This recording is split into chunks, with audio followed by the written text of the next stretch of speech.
Bienvenue à tous et à toutes pour cette nouvelle vidéo. Vous l'avez vu dans le titre, je pense que maintenant vous savez à quoi vous attendre sur cette vidéo. L'instant est grave, j'ai donc switché vers iOS et je vais donc vous faire un petit retour sur le fameux iPhone 7 que j'ai en main depuis un peu plus d'un mois. Mes raisons de ce switch, pourquoi aussi j'ai adopté iOS, mais aussi pourquoi je conserve toujours un smartphone Android sous la poche, notamment celui avec lequel je suis en train de filmer, le OnePlus 3T. On y va. Alors il y a cette fameuse guéguerre entre les possesseurs d'Android et d'Apple.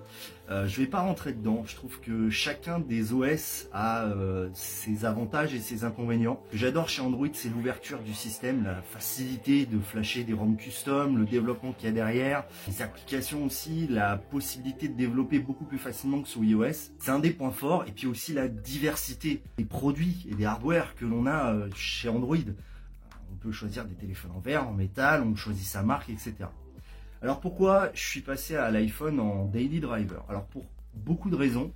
On va pas se le cacher, moi ce que j'aime chez iOS, c'est sa simplicité, sa fluidité, sa réactivité et aussi la qualité du hardware. Alors oui, c'est vrai qu'aujourd'hui on arrive avec ce OnePlus 3T typiquement à obtenir un hardware d'excellente qualité pour moitié moins cher, mais on a quand même quelque chose chez Apple qui est assez incroyable, c'est, on va dire, la symbiose qu'il y a entre iOS sur iPhone, votre Mac, votre Apple Watch, etc.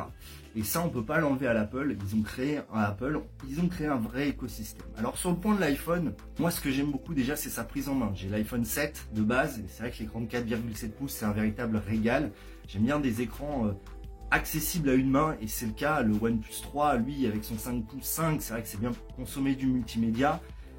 C'est vrai que voilà, dans la poche, ça fait tout de suite plus gros. C'est vrai que la fluidité, la rapidité, la réactivité de l'écran est assez incroyable, la réactivité de l'OS. Il y a des bugs, ça, faut pas l'enlever, il y a toujours des bugs. Mais c'est vrai que d'un point de vue OS, après, on aime, on n'aime pas. On va pas se le cacher. Maintenant, moi, ce qui me fait doucement rire, c'est que il y en a beaucoup qui se plaignent sur iOS de ne pas avoir d'app drawer par exemple, sachant que beaucoup de smartphones chinois quand on les importe, je pense au Mi 5 que j'ai testé notamment, n'ont pas d'app drawer et sont calqués sur iOS. Donc c'est un petit peu aussi un non-sens. Au quotidien, j'ai difficilement des choses à leur reprocher, et c'est un petit peu ce que j'adore sur cet iPhone, c'est que tu le sors de ta poche, tu l'utilises. C'est pas que son Android, c'est pas le cas, mais on va dire il y a cette sensation de toujours avoir tout à portée de main sur l'iPhone. Et c'est quelque chose que l'on n'a pas forcément sous Android, où des fois il faut chercher. Ce qui peut être déroutant d'ailleurs quand on vient d'un iPhone. Alors forcément sur cet iPhone 7, il faut parler du hardware. Alors j'ai la belle version Jet Black, qui est, on va pas se le cacher, superbe, qui malgré avoir été sous coque pendant très longtemps, c'est-à-dire depuis le début, est déjà rayé, micro-rayé, mais bon ça c'est normal. Il est magnifique, c'est aussi pour ça que je l'apprécie d'autant plus, c'est que je trouve cette couleur Jet Black juste superbe.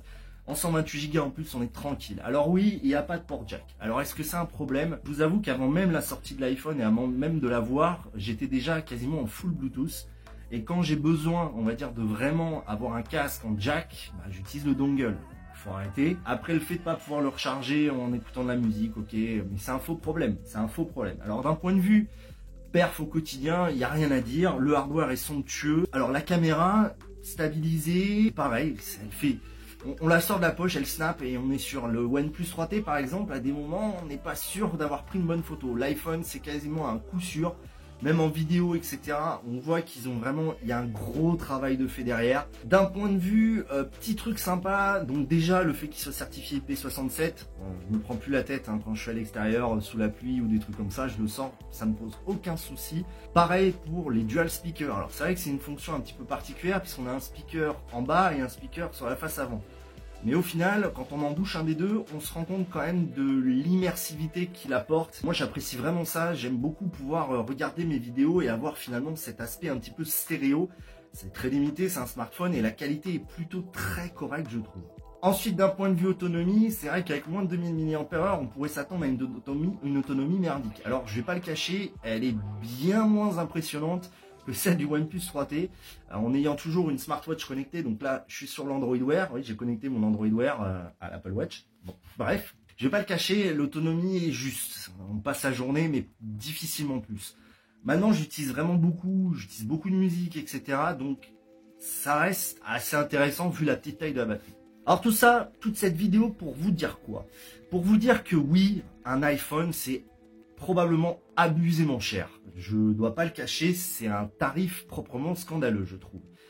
Maintenant, on a quelque chose que beaucoup de smartphones Android n'ont pas. C'est déjà un suivi software proche du sans faute, même si c'est vrai qu'il tire peut-être un petit peu trop la corde. Je pense que déjà 3 ans de mise à jour, je trouve que c'est pas mal. On a vu l'iPhone 4 avoir, je crois, quasiment 4 ou 5 ans de mise à jour. C'est peut-être un peu trop, le 4S, pardon. Oui, l'autonomie est perfectible. C'est vrai que l'écran, c'est à peine plus que du HD. Mais est-ce qu'on a besoin de plus? Alors c'est vrai que sur un téléphone à ce prix-là, on s'attendrait au moins à avoir du Full HD ou des choses comme ça.